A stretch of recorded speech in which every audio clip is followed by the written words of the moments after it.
On the anniversary of the terror attack on Parliament, a major dramatic security breach took place inside Parliament. I'm Barkha Dutt, here with the Mojo story. The images from inside Parliament today were startling. Two men, one identified as Sagar Sharma, the other is Manjunath, jumped from the visitors' gallery 15 feet down into where the MPs were doing their work in the Lok Sabha. They jumped with smoke bombs apparently hidden in their shoes. These are the images of clouds of smoke that you see touching almost the ceiling of the new parliament building from inside. The MPs were shocked, startled. Many of them jumped in and actually attacked the intruders, handling them themselves, as you can see in these pictures, for once bearing differences, bearing political debate, and coming together to stand against these intruders. Outside Parliament, too, there were protests. You're seeing those images of this woman identified as Neelam in the blue kurta. Nobody knows who these people were. And the controversy has deepened because at least one of the visitors' passes for this intruder was secured from the office of the BJP Member of Parliament from Mysore. Visitor passes have now been suspended in the light of what has happened. But it can be no coincidence that what happened was planned, carefully planned. Because why would it take place on the very anniversary of one of the worst terror attacks that we still remember and commemorate? The Prime Minister this morning met with the families of security personnel who were martyred in that attack more than 20 years ago. This has been a major security breach, and there can be no two words about it. And because we didn't want to have a political conversation, this is not a subject for politicization. I want to introduce our guest today. I just want to correct myself before that. The second intruder was identified as Manoranjan. I said Manjunath by mistake, and the first one as Sagar Sharma. All right, let me introduce our experts on the program today. General Dhruv Katoch is with us from the India Foundation. Welcome to the program, sir. Also joining us is Ameera Borwankar. She's been a senior IPS officer, including police commissioner in Pune. Also joining us is Yashovardhan Azad. Mr. Azad is not just a senior IPS officer and served with the Intelligence Bureau. It was his job at one time to look after the security of several high-profile politicians. So this speaks right to his domain. And also joining us is strategic affairs expert Dr. Tara Karta. Now, I want to actually let's play up the images while we talk to our experts of those smoke-filled clouds inside Parliament, and we have many testimonies from the MPs as well. But Yasho Azad, if I can start with you, your first thoughts. How do we explain what's happened? Well, it's a shocking incident, and especially timed with the event which took place about 22 years back. This is highly, highly significant. I wish, just to say, as my preliminary remark, that I wish there was more caution exercised on this particular day, which is a momentous day because of the security men who had lost their lives. And this is a complete failure at the screening point where the guests come in. This is also a time to look at the screening procedures for the guests of the members of parliament. And mind you, Barkha, the responsibility, it is of the MPs to take care of the guests because they write that this person is known to me. Therefore, I would say the links are not out as yet. Even the Delhi anti-terrorist cell is involved in it. It looks like a political kind of an, outpouring which was taking place outside Transport Bhavan, which had sent, of course, their people inside. But let's hope there is nothing more to it. Can I ask you something though before I open it up? The visitor's pass is something that has been used in the many years I've reported Parliament. That, yes, has been suspended now. But how did they get in with these smoke bombs hidden inside their shoes? Isn't that the bigger breach? Yes, the biggest breach in this particular place is, you see, Parliament has layers and layers of security. And after 2001, there was a committee which looked into it. And then all kinds of things were done, like physical infrastructure, bollards, drop gauge, radio tags, etc., etc. But the main point was the screening of the people who enter the Parliament House as guests or as visitors or for the employees. Now, these are screened by the Parliament Duty Group, which is there inside. And this happened at the point where they get an entry into the precincts. Now, there is, of course, the door frame metal detector, which checks the metals. Then after that, you are checked by the handheld metal detectors. And then if there is some kind of a doubt, then you are checked physically. Obviously, in this case, in their shoes, they had kept those canisters or those bottles, and those bottles were not metallic. But then it is the job of a professional security man to look at the people who are coming, whether they have a limb, whether they have any kind of, traits in their personality, which is very, very noticeable. They just let them go. So I would say it is a complete failure of the people at that point, those security men who were supposed to screen them. Secondly, it was also incumbent upon the people inside, as we say, the last mile security at the point where they were sitting. There are marshals in the well below. There are security men even on top, which is the responsibility of the parliament to make sure that I think we've lost Yasho there as he was making that point. But he made the point there that there's been multiple levels of failure, including the people who screen the guests as they come in. Mr. Azad, are you there? Are you back? You want to complete your point? Yes, I'm back. Can you hear me? Yeah, go ahead. We heard most of you. Huh. Just your last sentence. Yeah. Yeah. And therefore, the last point is that if those canisters did not emit chemical poisonous kind of fumes or noxious fumes, we are very, very thankful. In fact, one of the MPs who was standing in front said that it was already stinging his eyes. So mercifully, the 7 MPs caught this guy who did not have anything lethal. And therefore, I think we have been saved of a mishap, but it's a very serious lapse, I would say. Yeah. I want to play out actually 2 videos before I open this up. One is a testimony from one of the members of parliament who saw what happened. Again, I have deliberately called no politicians to this program because we don't want the usual tutu meme between political parties at this point. It is far too serious an issue. But these are eyewitness testimonies. And I want to just play out a testimony of one of the members of parliament, Kakoli Ghosh, who was inside the Lok Sabha when these men jumped. And one of the things that struck me, and I want you to think about it, is that height must have been, what, about 15 feet? I mean, untrained people can just jump 15 feet like that and land like without getting hurt. It struck me as quite suspicious. But take a look at what she said about what happened. Can we have the sound up, please? We don't have the sound on this. Hang on. We need to get this video to be correct. We can't hear the sound. Do we have the correct one with the sound? If you can play that, please. Okay, we don't have that right now, so let's keep the conversation going. General Katosh, let's come in with your thoughts. Thank you, Barkha. Barkha, the opening statement made by Mr. Yashovardhan, I totally go with that. But there are a few more points which I would like to add on. One, as you had mentioned in your opening comments, the significance of the day is vital. You see, they chose to do it today because 22 years earlier, the parliament attack was carried out. This points to a much larger conspiracy, in my view. The second point, it was coordinated. That means we had these 2 people inside the parliament, and then we had people out, and both of them were operating in conjunction with each other. Now, I don't believe in coincidences. This was not a lark or a schoolboy prank which they were playing. This was an extremely serious affair. It is a terrorist attack, regardless of the fact whether simply colored smoke was used. Now, these people who have executed it, in my view, I may be wrong, but it's my view, they're merely pawns. There is somebody behind them. And I think that is the larger conspiracy which we need to get after. Who is behind these people? They are the 20 years plus something, boys and girls, whoever they are. They are radicalized or what? But there has to be someone behind them. This level of planning and preparation and coordination is a very high level. I will go to the extent of saying a military operation. The last point, when they are on the balcony or where the press are stayed, the visitors galleries there. 15 feet is not an easy jump. 15 feet is a very, very difficult jump. I know we have done these things.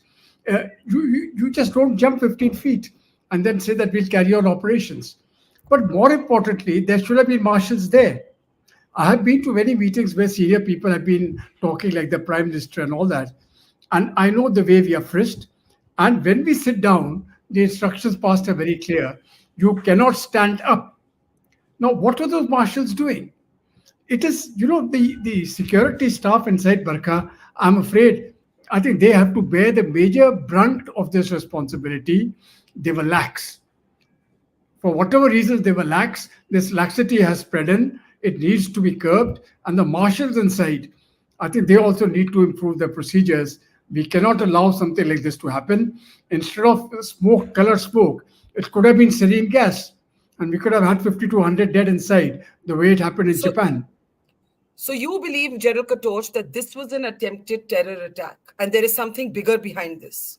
Yes, I will equate it to a very serious terror attack the way it took place 22 years ago.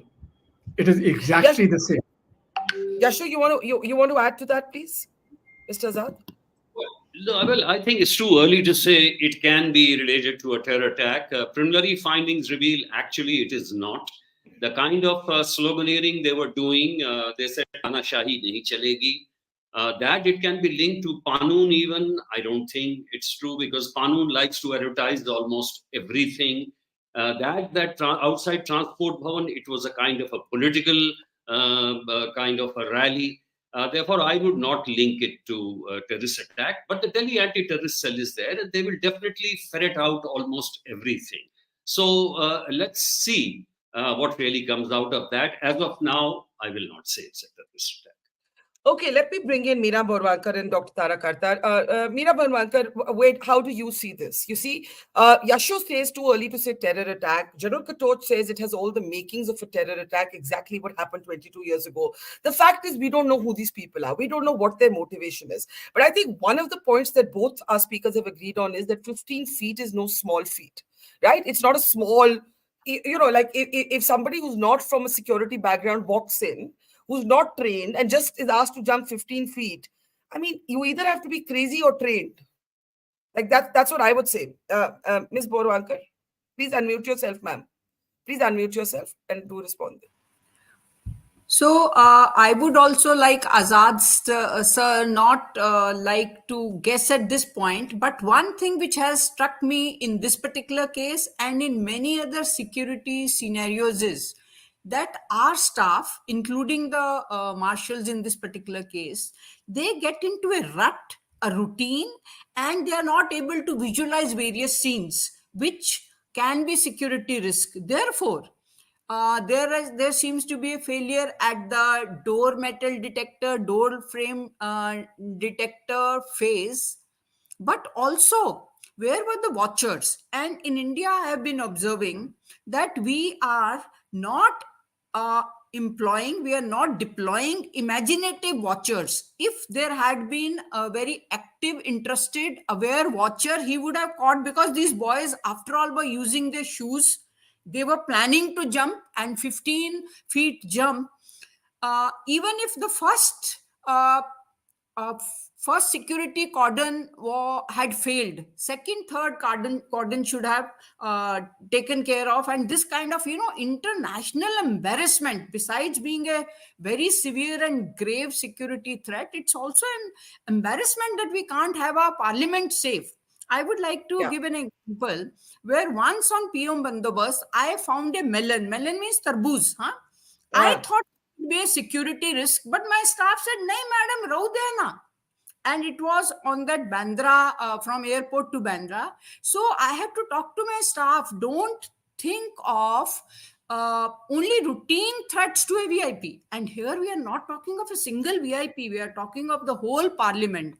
So my take is that our security failed because we are absolutely run of the mill routine kind of security providers. We should have youngsters telling us what all they can do and where they can, like 15 feet jump, that we can do it.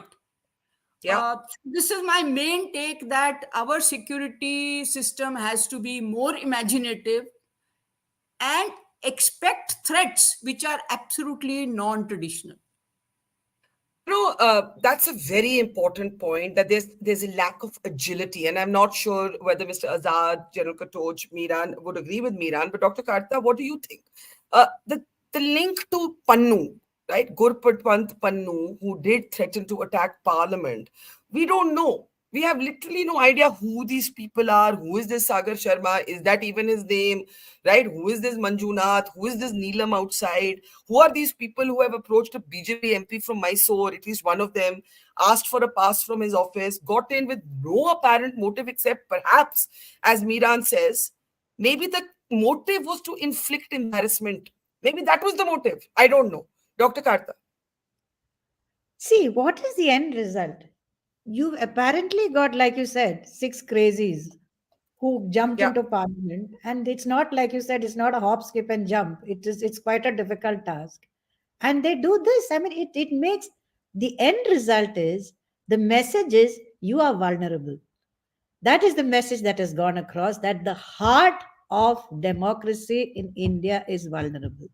Okay, so somebody, to my mind, I will in some part support what the general had said, that someone is probably sending you a message that we can get you anytime we want. However, on the security angle, I'd like to say, in my past avatar, which when the Bombay attacks happened, when we had sent out alerts that we had said this is going to happen at hotel in high 5-star hotel in Bombay, and the security was up, it will be up for a week, 10 days. Beyond that, it will go down.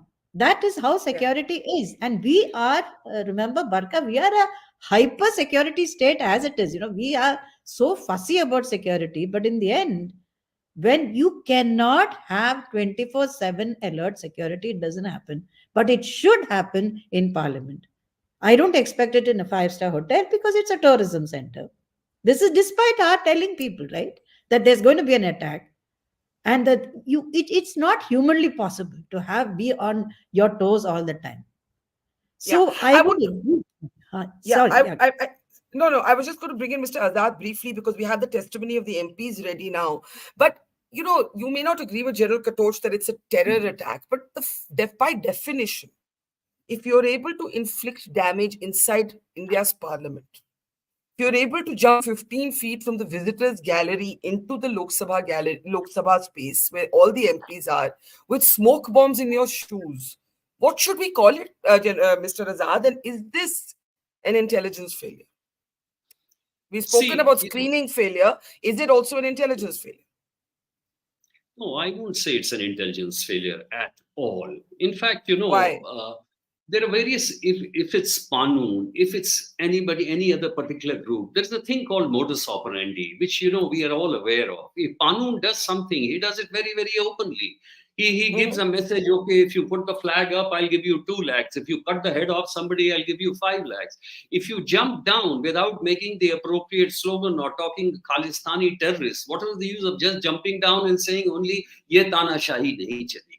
It is more of a political expression as of now. And I'm saying it's too early to say that it's a kind of a terrorist outpouring or an expression. And therefore, yes, they did jump. They must have practiced. They must have timed it very well with the agitation happening outside. But to link it as yet with the terrorist kind of fear, I will not agree. I think that's going too far. General Katoch, and do you want to respond? One more point. Yeah, one more point. Yeah.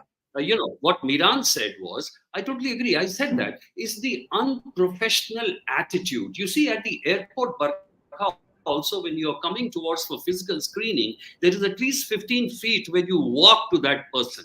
That's the time when that fellow, as a watcher, there are other people who watch you. Do you have a limp? Do you have some kind of a special gait? You have some traits which need to be noticed, which did not happen in this particular case. Therefore, Miran is absolutely right that this was unprofessional. And, looking for something non-traditional is just not there because they are acclimatized to routine checks. Okay, before, I'm sure General Katoch wants to respond to that briefly. General Katoch, Yasho Azad saying it's too early. We don't know. Maybe this is linked to some, popular agitation outside. Why link it to terror? We don't see the Pannu link. That may be true. It may be linked to a political cause. It may not be a terrorist attack. My point is slightly different, and I want the nuance to be made clear. It has to be treated like a terrorist attack. There are two different things. Because my larger fear is that now we will say, oh, ye to bacche the, इन्होंने सिर्फ smoke bomb छोड़ा, इनको छोड़ दो, जाने दो, and there'll be a whole lot of voices raised to say किया ही क्या उन्होंने, कुछ हुआ ही नहीं. That is not the, I want to give you a practical example. Pulwama. There was a car bomb which exploded and we lost 25 to 30 odd people. It was a very, very severe tragedy. Now, theoretically, if we had caught that vehicle earlier, what would we say? It is not a terrorist attack simply because the bomb didn't go off. So this is the larger danger. Once nothing happens, everybody gets back to the normal. Okay, bhai, sab theek thak hai. I want to make it very explicitly clear in your channel, Barkha, sab theek thak nahi hai. This has to be viewed very seriously. The parliament is the most secure building. And if it can happen in parliament, then what is left? What is the sanctity of anything else? So regardless of the fact whether these people were terrorists or not, or whether they were motivated by terrorism, this must be treated as a terrorist attack. And these people should be put away for life. Barkha. I think this is a very important point, that उनके जो भी इरादे थे वो अभी relevant नहीं है. The fact is that they breached parliament. The fact is that they were able to get inside the Lok Sabha with smoke bombs in their shoes. So punish them like you would punish terrorists, General Katot says. Now, 2 videos before we come back. First, that testimony from Kakoli Ghosh, we do have that ready now. Let's play it out. Gallery से कूद के आ गया ऊपर से, बाप रे, उतना ऊपर से नीचे. हाँ, they came in where we are sitting. Yeah. They jumped there. And they were running around. They were running around They are here. running inside. Inside. Then more than one. And was anybody hurt? They were giving some slogans and some yellow gas they are spreading somehow. They were holding it. They were holding gas. There were some slogans, some yellow gas. And then what happens? Where were the marshals? When this happened, what should have been the SOP? Instead, the MPs got together and beat up these intruders. Take a look at that video with the sound up, please.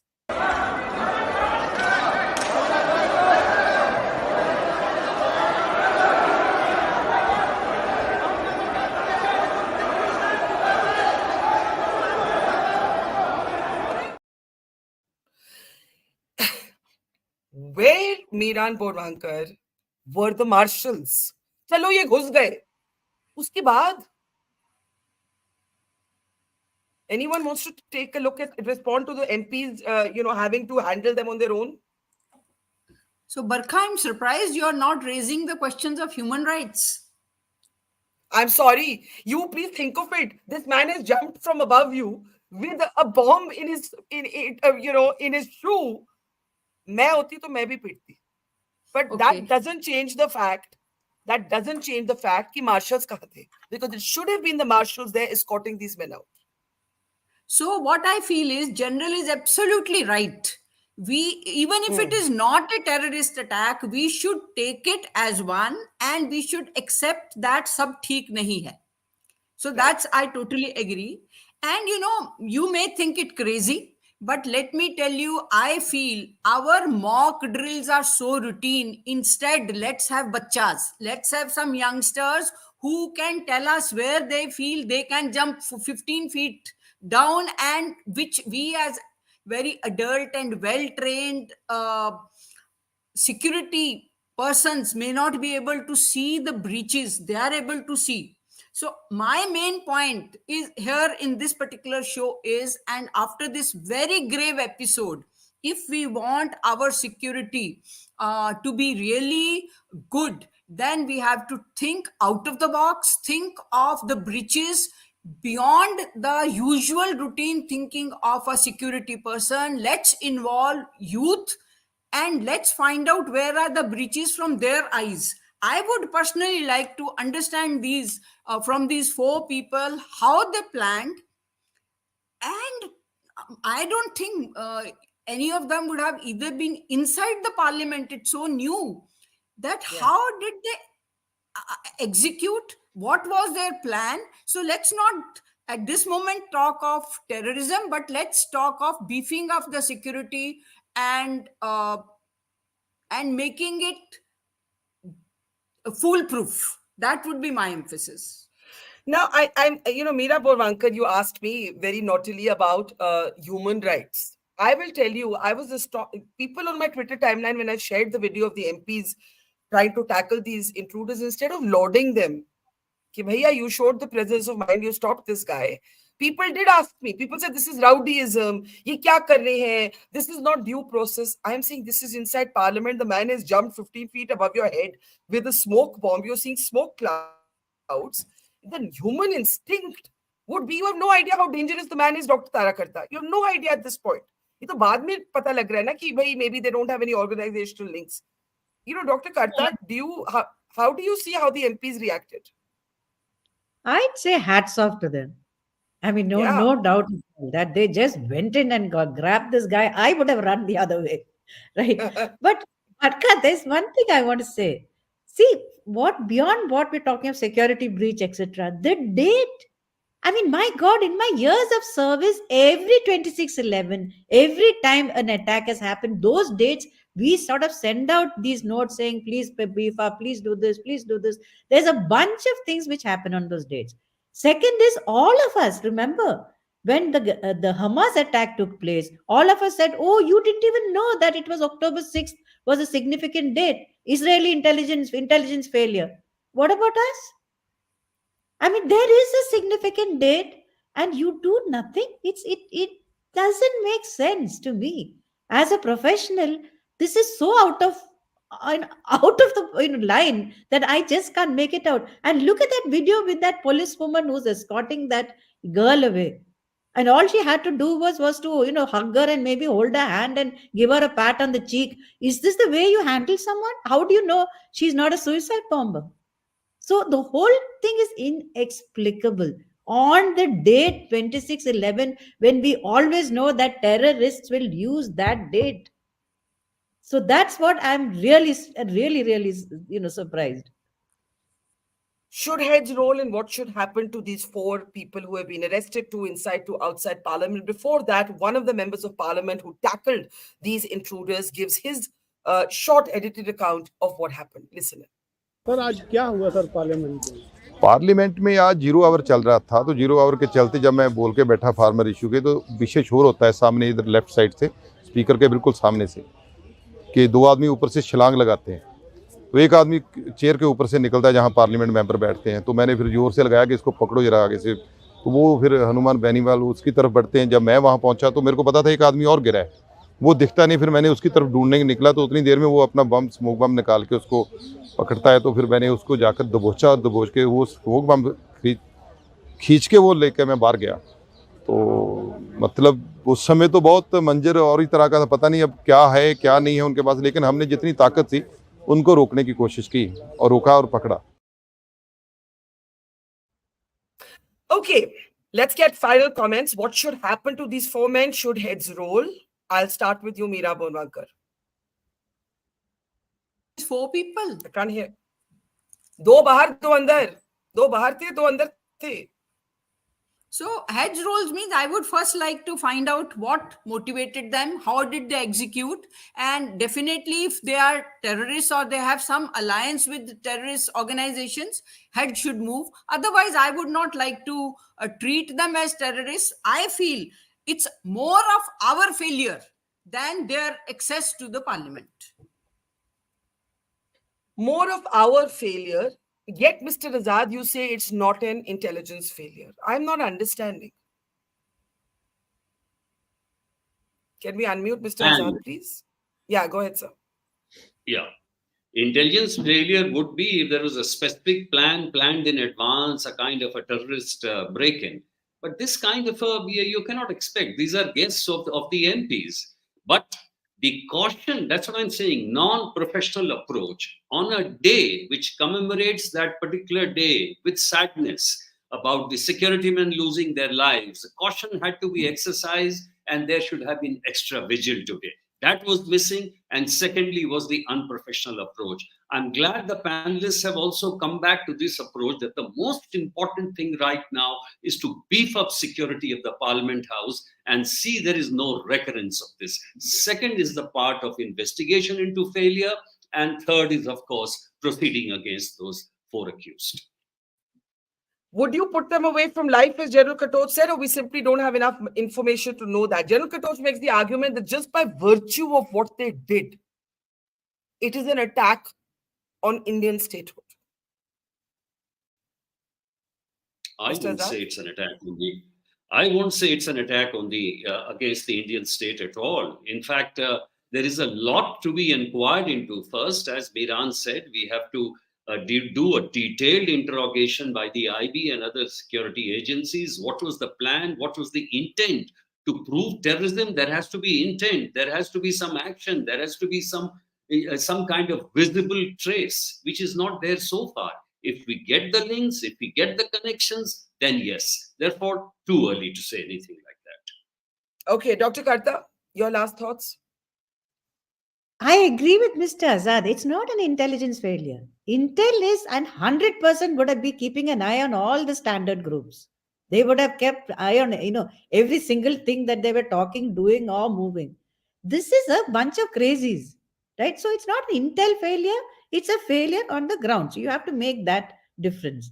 Failure on the ground, yes. What should you do next? I agree with what Mrs. Meeran said. You need to think out of the box in terms of how to. We can't just keep saying beef up security. It has to be a question of what is likely to happen from when young people start trying to do these things. Will someone else use the same tactic with this kind of, the something which nobody ever thinks of? So I think that point is there, that you use younger people, think of other ways that your security, and it's not really an attack on the Indian state. I mean, this is basically a bunch of pranksters, a little ahead of pranksters, but that's all. So I wouldn't go that far. But if someone else uses this, the message is clear. You were attacked. You could nearly have had a very serious attack. General Katoch, bunch of crazies, not a bunch of wannabe or would-be terrorists? No, you see, Barkha, I agree with that. There may be a bunch of crazies, they may be politically aligned. But the fact is, if you don't punish them with due severity, it'll happen again. And it'll happen again and again and again. So we cannot let us say it's a prank. There are a bunch of college kids. It doesn't really matter. Put them away for life. It has to be a message sent to the rest of them. You cannot do this. The second point about beefing up security on a lighter vein, I'll just take 1 minute. You see, more than 3 decades back, I was occupying a segment of the line of control. And some incident took place somewhere, and all the papers said security has been further tightened. Now, I'm the chap right in the front, I'm the chap who's fighting the security. There's nothing further to tighten. We have got 5 years of security in Parliament. Are you going to have 10 or 20 or 30? It doesn't really matter. Those people have to be held accountable. Why did you let it happen? In the airport, there is just one level of security, and it works so smoothly because they are conscious every single day that something may happen here. Here you've got 5 levels of security and you allowed them to get through. It is unacceptable. So it's not an intelligence failure. It is a failure on the ground, one. Number two, please don't take it seriously and say these are just school kids and out for a lark. Treat it as a very serious offense and put them away behind bars for life. That is the message which should go to the environment. Barkha. Okay, varied perspectives on what the origin and the motive of the attack was. No variation on the fact that they were able to expose vulnerability in the system, a certain kind of dullness, a certain kind of inertia in the system. When you process it, you think these are chaps who were able to get in with smoke bombs in their shoes. We haven't, of course, spoken about the bizarre way in which some of our media people behave, fighting over the canister. That was a piece of evidence, and that area should have been cordoned off. Yeah, sure, you're laughing. I was embarrassed to watch that video as well. Any last thoughts on that? We didn't see an immediate yellow ribbon around that. Yeah, sure.